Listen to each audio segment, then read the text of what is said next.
puso para sa lahat.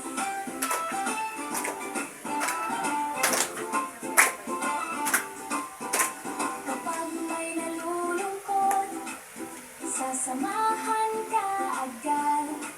Makikinig ng buong puso, pag-ibig ni Jesus tunay.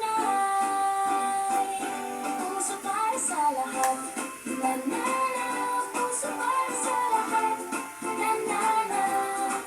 Magpakita ng pagmamahal, tulong at saya sa bawat isa. Puso para sa lahat, nanana.